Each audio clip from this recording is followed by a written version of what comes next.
Hi, എല്ലാവർക്കും നമസ്കാരം. നമുക്ക് മഴതോരും മുംബൈയിലെ അലീനയുടെയും മനുഷ്യങ്ങളുടെയും വരാൻ പോകുന്ന ഒരു കഥ കേൾക്കാം.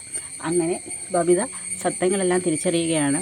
അലീന തങ്ങളുടെ സ്വന്തം ചേച്ചിയല്ലെന്നും ബാലചന്ദ്രൻ്റെ മകളല്ലെന്നുള്ള സത്യം രോഹിത് തന്നെ പറയുന്നുണ്ട്. രോഹിത്തിനോട് അലീന തന്നെയാണ് ആ സത്യം പറഞ്ഞത്. അലീനയോടും ബാലചന്ദ്രനോടും ഒക്കെ ചോദിക്കുന്ന സമയത്ത് അവരും പറയുന്നുണ്ട് തൻ്റെ സ്വന്തം അച്ഛനല്ല ബാലചന്ദ്രനെന്ന് അലീന ബബിതയോട് പറയുന്നുണ്ട്. പക്ഷേ ഇത്രയും നാൾ എന്തിനാണ് ഞങ്ങളോടെല്ലാം ഇങ്ങനൊരു കള്ളം പറഞ്ഞതെന്ന് അലീനയോട് ബബിത ചോദിക്കുന്നുണ്ട്. ആ സമയത്ത് അലീന ബബിതയോട് പറയുന്നുണ്ട്, മോളെ ഞാനൊന്നും പറഞ്ഞിട്ടില്ല, അച്ഛനാണ് എന്നെ സ്വന്തം മകളെന്ന് പറഞ്ഞത്. പക്ഷെ നിങ്ങളെല്ലാവരും അച്ഛനെ അച്ഛനെന്ന് വിളിക്കുന്ന സമയത്ത് ഞാൻ ഒരുപാട് ആഗ്രഹിച്ചിട്ടുണ്ടായിരുന്നു അച്ഛന്ന് സാറിനെ വിളിക്കണമെന്നുള്ളത്. പക്ഷേ അതിന് അനുവാദം ചോദിച്ചപ്പം സാറ് അത് തരികയും ചെയ്തു. അങ്ങനെയാണ് ഞാൻ അച്ഛാന്ന് വിളിച്ചത്. പിന്നെ നിങ്ങൾക്കെല്ലാവർക്കും ഒരു തെറ്റിദ്ധാരണ ഉണ്ടായിരുന്നു എന്നെയും അച്ഛനെയും ചേർത്ത്. ആ തെറ്റിദ്ധാരണ മാറാൻ വേണ്ടിയാണ് അച്ഛൻ അങ്ങനെ ഒരു കള്ളം പറഞ്ഞത്. അല്ലാതെ ഞാനൊരിക്കലും ബാലചന്ദ്രൻ്റെ മകളാണെന്ന് നിങ്ങളുടെ ആരുടെ പറഞ്ഞിട്ടില്ലെന്ന് പറയും. പിന്നെ എന്തിനാണ് ചേച്ചി ഇത്രയും നാൾ ഞങ്ങളെ കൊണ്ട് ചേച്ചിയെന്ന് വിളിപ്പിച്ചതും എല്ലാം ചെയ്തതെന്നൊക്കെ ചോദിക്കും. മോളെ, ഞാൻ നിങ്ങളുടെ സ്വന്തം സഹോദരി തന്നെയാണ്, നിങ്ങളെല്ലാം എനിക്ക് സഹോദരങ്ങളുമാണ്. പക്ഷേ ഞാൻ നിങ്ങളും തമ്മിൽ ബ്ലഡ് റിലേഷനുണ്ട്, പക്ഷേ അച്ഛൻ്റെ മകളല്ല. ഇതേ കാര്യം തന്നെ രോഹിത്തിനോടും അലീന പറഞ്ഞു. പക്ഷേ ഞാൻ ഇതിൻ്റെ സത്യം നിങ്ങളോടെല്ലാം പറയും എന്ന് അലീന അവർക്കൊക്കെ വാക്ക് കൊടുക്കുന്നുണ്ട്. അതിനുശേഷം ബബിതയ്ക്ക് നല്ല സങ്കടമുണ്ട്. അലീനയുടെ യാത്ര എങ്ങനെ തടയണമെന്ന് ബബിത വിചാരിക്കുകയും ചെയ്യുന്നുണ്ട്. അപ്പം കൃഷ്ണയും ബബിതയും രോഹിതൊക്കെ സംസാരിക്കുകയാണ്. ഇത്രയും നാളും ചേച്ചിയെ സ്വന്തം ചേച്ചിയെ കണക്ക് കരുതി, ഇനി നമുക്ക് ആരുടെങ്കിലും പറയാൻ പറ്റുമോ നമ്മുടെ സ്വന്തം ചേച്ചിയാണെന്ന്. അപ്പോൾ കൃഷ്ണ പറയുന്നുണ്ട്, അതെന്താ പറഞ്ഞാൽ നമ്മളെ അലിന ചേച്ചി സ്വന്തം കൂടപ്പിറപ്പുകളായിട്ട് തന്നെ കാണുന്നത്. നമ്മളും അതുപോലെ കാണുകയും പെരുമാറുകയൊക്കെ ചെയ്ത് കഴിഞ്ഞാൽ നമ്മൾ തന്നെ അലിച്ച സ്വന്തം ചേച്ചിയായിട്ട് കരുതുമെന്ന് പറയും. ഇത് കേൾക്കുമ്പോൾ ബബിതയ്ക്ക് ദേഷ്യം വരും. നീ ഒന്ന് പോയേ എന്ന് പറഞ്ഞുകൊണ്ട് ബബിത കൃഷ്ണ ഓട്ടിച്ച് വിടുകയാണ്. ശേഷം രാവിലെ ബാലേന്ദ്രൻ്റെ റൂമിലോട്ട് ചായയും കൊണ്ടുവരുമ്പോൾ ബാലേന്ദ്രൻ പത്രം വായിക്കുകയാണ്. അലീന അച്ഛാന്ന് വിളിച്ചിട്ട് പോലും നോക്കുന്ന പോലുമില്ല. 2-3 തവണ വിളിക്കും. അലീന വന്നതൊക്കെ അറിഞ്ഞിട്ട് പോലും ബാലചന്ദ്രൻ ശ്രദ്ധിക്കുന്നില്ല.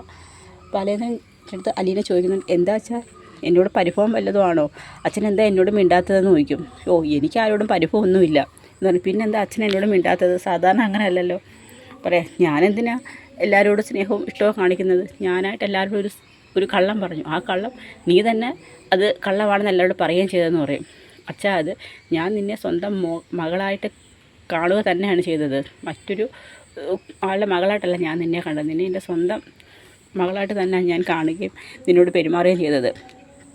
എൻ്റെ കുഞ്ഞുങ്ങൾക്ക് ഒരു മൂത്ത സഹോദരി കണക്ക്. പക്ഷെ നീ എന്താ ചെയ്തത്? നിനക്ക് ഞാനായിട്ട് തന്ന ആ ഒരു സ്ഥാനം നീയായിട്ട് തന്നെ വേണ്ടെന്ന് വെച്ചു. ഞാൻ നിൻ്റെ സ്വന്തം അച്ഛനല്ലത് നീ എല്ലാവരോടും പറഞ്ഞെന്ന് പറയും. അച്ഛാ, അത് അച്ഛൻ എന്നെ സംരക്ഷിക്കാൻ വേണ്ടിയാണ്. അച്ഛൻ ചെയ്യാത്തൊരു തെറ്റെന്ന് പറഞ്ഞുകൊണ്ട് എല്ലാവരുടെ മുമ്പിലും അച്ഛനൊരു കുറ്റവാളിയെ പോലെ നിന്നത് എനിക്കറിയാം, എന്നെ രക്ഷിക്കാൻ വേണ്ടിയാണ്. പക്ഷേ ഞാനത് രോഹിത്തിനോട് മനഃപൂർവ്വം പറഞ്ഞതല്ല. അത് പറയേണ്ട ഒരു സാഹചര്യം ഉണ്ടായിപ്പോയതുകൊണ്ട് അന്ന് കോളേജിൽ ചെന്ന സമയത്ത് പ്രിൻസിപ്പളൊക്കെ ചോദിച്ച ചോദ്യങ്ങൾക്ക് എനിക്ക് മറുപടി പറയേണ്ടി വന്നു. അതുകൊണ്ടാണ് എനിക്ക് അവിടെ ബാലചന്ദ്രൻ്റെ മേനോൻ്റെ മകളല്ല അലീന എന്ന സത്യം എനിക്കവിടെ പറയേണ്ടി വന്നു. പിന്നെ രോഹിത്തും അത് തന്നെ ചോദിച്ചപ്പോൾ എനിക്ക് അവനോട് കള്ളം പറയാൻ പറ്റിയില്ല അച്ഛാ. അതുകൊണ്ടാണ് ഞാൻ രോഹിത്തിനോട് പറഞ്ഞത് ഞാൻ അച്ഛൻ്റെ മകളല്ലെന്നുള്ളത്. പക്ഷെ ഞാൻ അച്ഛൻ്റെ സ്ഥാനത്ത് എന്നും കാണുന്നത് ഈ അച്ഛനെയാണ്. എനിക്കിനി ഒരു സ്വന്തം അച്ഛൻ എന്നെ തിരക്കി വന്നാലും പക്ഷെ ഞാൻ അച്ഛൻ്റെ സ്ഥാനത്ത് അച്ഛനെ മാത്രമേ കാണത്തുള്ളൂ. എനിക്ക് അച്ഛായെന്ന് ആദ്യം വിളിക്കാൻ അവസരം തന്നത് ഈ അച്ഛനാണ് എന്നൊക്കെ അലീന പറയുന്നുണ്ട്. പക്ഷേ ഞാൻ ഇനി ഇവിടെ നിന്നാൽ ശരിയാവത്തില്ല അച്ഛാ. അപ്പോൾ നീ പോകാൻ തന്നെ തീരുമാനിച്ചോ മോളെ? പോകണം. ഞാൻ ഇവിടുന്ന് പോയാൽ മാത്രമേ മാഡം ഇങ്ങോട്ട് തിരിച്ചു വരുത്തുള്ളൂ. ഞാൻ പോയി കഴിഞ്ഞാൽ മാഡം സന്തോഷമായിട്ട് ഇവിടെ വരും. ബബിതയ്ക്കും കൃഷ്ണയ്ക്കും രോഹിത്തിനും അവരുടെ അമ്മയെ തിരിച്ചു കിട്ടും. നീ ഇവിടുന്ന് തിരിച്ചു പോയാൽ ഇവിടുത്തെ എല്ലാ പ്രശ്നങ്ങളും തീരുമെന്നാണോ നീ കരുതുന്നത്? തീരുമായിരിക്കാം. അതിനെക്കുറിച്ചൊന്നും എനിക്കറിയത്തില്ല അച്ഛാ. ഇപ്പോൾ എൻ്റെ മനസ്സിൽ ഒരേ ഒരു ചിന്ത മാത്രമേ ഉള്ളൂ, മാഡത്തിനെ എങ്ങനെ ഇവിടെ എത്തിക്കണം. മാഡത്തിൻ്റെ വാശി എനിക്കറിയാം. ഞാൻ ഇവിടുന്ന് പോവാതെ മാഡം ഇങ്ങോട്ട് വരുത്തില്ല. അതുകൊണ്ട് ഞാൻ ഇവിടുന്ന് പോകുന്നത് തന്നെയാണ് നല്ലതെന്ന് പറയും. ഞാൻ പറയാനുള്ളത് പറഞ്ഞു മോളെ. പക്ഷേ നീ തിരിച്ചു വന്നതുകൊണ്ട് നീ ഇവിടുന്ന് പോയത് കൊണ്ടോ വൈജയന്തി ഇങ്ങോട്ട് തിരിച്ചു വന്നതുകൊണ്ടോ ഇവിടുത്തെ എല്ലാ പ്രശ്നങ്ങളും തീരുമെന്ന് നീ കരുതല്ലെന്ന് പറയും. പക്ഷേ നീ ഇവിടുന്ന് എന്ന് ഇറങ്ങുന്നു അന്ന് നീ ആരാണെന്നുള്ള സത്യം നിൻ്റെ അമ്മയോട് ഞാൻ പറയുമെന്ന് പറയും. അപ്പോൾ അച്ഛാ പ്ലീസ്, ഞാൻ അച്ഛനോട് പറഞ്ഞിട്ടുണ്ട്, ഒരു കാരണവശാലും അമ്മ ഈ സത്യം അറിയരുത്. അമ്മയായിട്ട് എന്തെങ്കിലും സത്യം തിരിച്ചറിയുന്നെങ്കിൽ ആയിക്കോട്ടെ, അതിനൊരിക്കലും അച്ഛനായിട്ടൊരു അവസരം കൊടുക്കല്ലെന്നൊക്കെ ബാലചന്ദ്രനോട് പറയുന്നുണ്ട്. അപ്പോഴും ബാലചന്ദ്രന് നല്ല വിഷമമാണ്. അലീന പോകുന്ന തീരുമാനം തന്നെ ഉറച്ചു നിൽക്കുകയാണ്. തടയാൻ ശ്രമിച്ചിട്ട് പോലും അലീന നിൽക്കുന്നില്ല. അതിനുശേഷം ബബിത ഇങ്ങനെ റൂമിലിരുന്ന് ഇങ്ങനെ ആലോചിക്കുകയാണ് എങ്ങനെയെങ്കിലും അലിന ചേച്ചിയുടെ യാത്ര തടയണം. എന്താ ഇപ്പോൾ ചെയ്യുക? എത്ര തവണ പറഞ്ഞിട്ടും ചേച്ചി പോകണമെന്നാണ് തീരുമാനത്തിൽ തന്നെ നിൽക്കുന്നത്. ചേച്ചി ഇവിടുന്ന് പോയാൽ ശരിയാവത്തില്ല എന്ന്. കാരണം അത്രയും നാൾ അവർക്ക് ഒരു അമ്മയുടെ സ്നേഹവും വാത്സല്യവും നൽകി നോക്കിയത് അലീനയാണ്.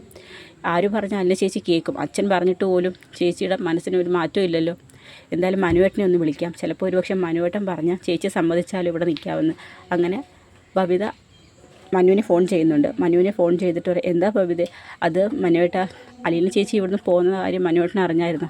മുമ്പ് വീട്ടിൽ വന്നപ്പോൾ എല്ലാവരും തമ്മിൽ ചർച്ച ചെയ്തതാണല്ലോ. ഇപ്പോൾ എന്ത് പറ്റി? പോകണമെന്ന് തന്നെ ഉറച്ച് നിൽക്കുകയാണ്. പിന്നെ അത് മാത്രമല്ല, അലീന ചേച്ചി അച്ഛൻ്റെ മകളെന്നൊരു സത്യവും ഞാൻ അറിഞ്ഞെന്ന് പറയും. നിന്നോട് ആര് പറഞ്ഞു? രോഹിയേട്ടനോട് അലീന ചേച്ചി തന്നെ പറഞ്ഞത് ബാലേന്ദ്രൻ മേനോൻ്റെ മകളല്ലെന്നുള്ളത്.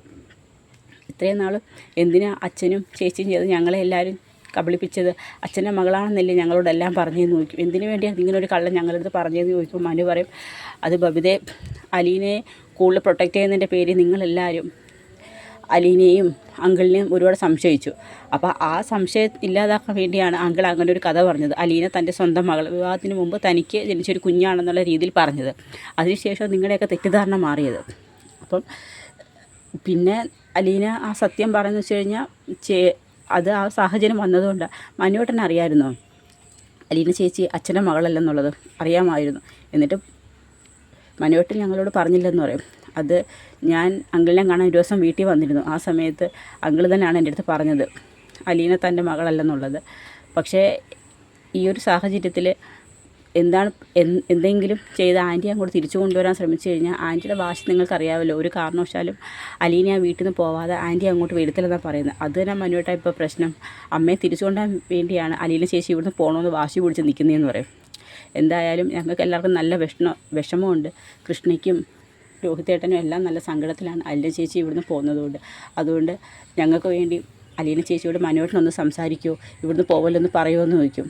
ഞാൻ പറഞ്ഞ കേൾക്കുമെന്ന് എനിക്ക് അറിയത്തില്ല മോളെ. എന്തായാലും നീ പറഞ്ഞില്ലേ, ഞാൻ അവളെ വിളിച്ച് സംസാരിക്കാം. അങ്കിൾ പറഞ്ഞിട്ട് പോലും അവൾ പോകണമെന്ന് പറഞ്ഞ് നിൽക്കുന്നത്. അവൾക്കൊരു തീരുമാനം ഉണ്ട്. ആ തീരുമാനത്തിന് അവൾ അണുവിട മാറത്തില്ലെന്ന് പറയും. എങ്കിലും മനുവേട്ടനൊന്ന് സംസാരിച്ച് നോക്കാൻ പറയും. ഞങ്ങൾക്കൊരു പ്രതീക്ഷയെങ്കിലും തരണമെന്ന് പറയും. ശരി, ഞാൻ വിളിക്കാമെന്ന് പറയും. അങ്ങനെ ബബിതയ്ക്ക് വേണ്ടി അലീനയോട് മനു സംസാരിക്കുകയാണ്. അങ്ങനെ അലീനെ കോൾ ചെയ്യുന്നുണ്ട്. അപ്പം മനു വിളിക്കും, ചോദിക്കും, എന്താ മനുവേട്ടാ, വിശേഷം എന്തെങ്കിലും ഉണ്ടോ? വിശേഷമൊക്കെ ഇപ്പോൾ അവിടെ അല്ലേ, നീ അവിടുന്ന് പോകാമെന്നല്ലേ ഇപ്പോഴത്തെ ഏറ്റവും വലിയ വിശേഷം എന്ന് ചോദിക്കും. അത് മനുവേട്ടാ, ഞാൻ പറഞ്ഞില്ലേ, ഞാനിവിടെ നിന്ന് ഇനിയും പ്രശ്നങ്ങൾ കൂടുതൽ വഷളാവത്തേ ഉള്ളൂ. പിന്നെ അവിടെ വന്ന സമയത്ത് ഞങ്ങൾ ഇങ്ങോട്ട് വന്നപ്പം മേഡത്തിനെ കൂട്ടിക്കൊണ്ട് വരാൻ ശ്രമിച്ചത്. അപ്പം ഞാനിവിടുന്ന് പോയാൽ മാത്രമേ മേഡം അങ്ങോട്ട് വരത്തുള്ളൂ എന്നാണ് പറയുന്നത്. അതുകൊണ്ട് ഞാൻ ഇവിടുന്ന് പോകുന്നത് തന്നെ മനുവേട്ടാ ഏറ്റവും നല്ലതെന്ന് പറയും. നീ അവിടുന്ന് പോയ എല്ലാ പ്രശ്നങ്ങളും തീരുമല്ലേ? അതിനെക്കുറിച്ചൊന്നും എനിക്കറിയത്തില്ല മനുവേട്ടാ. ഇപ്പം എൻ്റെ മനസ്സ് മുഴുവൻ മേഡത്തിൻ്റെ എത്രയും പെട്ടെന്ന് ഇവിടെ എത്തിക്കുക. ഞാനിവിടെ വന്നത് തന്നെ എൻ്റെ അമ്മയെ ഒന്ന് കാണണം എന്ന് കരുതിയാണ്. പക്ഷേ അമ്മയെ കണ്ടു. പക്ഷേ അമ്മയ്ക്ക് മകളെയും മകൾക്ക് അമ്മയും തിരിച്ചറിയാൻ ആയോ എന്ന് ചോദിച്ചാൽ മകൾക്കറിയാം അമ്മയാണെന്ന്. പക്ഷേ അമ്മയ്ക്ക് ഇപ്പോഴും എന്നെ മനസ്സിലായിട്ടില്ലെന്ന് പറയും. പക്ഷേ എന്തെങ്കിലും തിരിച്ചറിയുമായിരിക്കും. പക്ഷേ ആരൊക്കെ അറിയട്ടെന്ന് ആഗ്രഹിച്ചോ അവരെല്ലാവരും എൻ്റെ ജന്മരഹസ്യം അറിഞ്ഞെന്നും മനുവിനോട് പറയും. നിൻ്റെ തീരുമാനത്തിനൊരു മാറ്റവും ഇല്ല അലീനയെന്ന് ചോദിക്കും. ഇല്ല മനുവേട്ടാ, എനിക്ക് പോകണം. നീ ഇവിടെ നിന്ന് കഴിഞ്ഞാൽ ഇപ്പം എന്നെ സംരക്ഷിക്കുന്നവർ പോലും എന്നെ വെറുക്കും. അപ്പം ആ ഒരു അവസ്ഥ ഞാനായിട്ട് എന്തിനാണ് ഉണ്ടാക്കുന്നത്? ഇപ്പോൾ എന്നെ ബബിത വിളിച്ചിരുന്നു. അവർക്ക് പിള്ളേർക്കെല്ലാം നല്ല സങ്കടം, ബബിതയ്ക്കും കൃഷ്ണയ്ക്കും രോഹത്തിനും. അവർക്ക് വേണ്ടിയെങ്കിലും നിനക്ക് പോവാതിരുന്നൂടെ അലീനെ? പിന്നെ അതുപോലെ തന്നെ അങ്കിളിനും നീ പോകുന്നത് നല്ല വിഷമം. എനിക്കറിയാം എല്ലാവർക്കും നല്ല സങ്കടമാണ്. ഈ പറയുന്ന മനുവേട്ടന് പോലും വിഷമമാണ് ഞാൻ ഇവിടുന്ന് പോകുന്നതെന്ന് എനിക്കറിയാം. പക്ഷേ ഇപ്പോഴത്തെ സാഹചര്യത്തിൽ എനിക്കിവിടുന്ന് മാറി പോയേ പറ്റൂ. ഞാൻ കാരണം ഇനിയും പ്രശ്നങ്ങൾ ഉണ്ടാക്കാൻ എനിക്ക് താല്പര്യമില്ല മനുവേട്ട. മനുവേട്ടൻ എന്നെ ഇനി നിർബന്ധിക്കരുത്. എനിക്ക് എൻ്റെ തീരുമാനത്തിന് മാറ്റമില്ല എന്നൊക്കെ മനുവിനോട് പറയുകയാണ്. മനു പറഞ്ഞിട്ടും അലീനയുടെ തീരുമാനത്തിന് യാതൊരു മാറ്റവും ഇല്ല. അങ്ങനെ അലീന ആ വീട് വിട്ട് പോകാൻ തന്നെ തീരുമാനിച്ചിരിക്കുകയാണ്. അതിനിടയ്ക്ക് തന്നെ ബാലചന്ദ്രൻ ഗോവർദ്ധനോടൊരു യാത്ര പോകുന്നതിനെക്കുറിച്ച് സംസാരിച്ചിട്ടുണ്ടായിരുന്നു. ഇനി ഒരുപക്ഷെ അത് അലീനയുടെ അച്ഛൻ സ്റ്റാൻലിയെ അന്വേഷിച്ചുള്ള പോക്കാണോ എന്ന് അറിയില്ല. അപ്പോൾ അതിൻ്റെയൊക്കെ വരും വിശേഷങ്ങളാണ് നമ്മൾ വരുന്ന ദിവസങ്ങളിൽ കാണാൻ പോകുന്നത്. അപ്പോൾ അതിനായി നമുക്ക് കാത്തിരിക്കാം. വീഡിയോ ഇഷ്ടമായ ഒന്ന് സബ്സ്ക്രൈബ് ചെയ്ത് സപ്പോർട്ട് ചെയ്യണേ. എല്ലാവർക്കും ഒരു നല്ല ദിവസം നേരുന്നു. നന്ദി.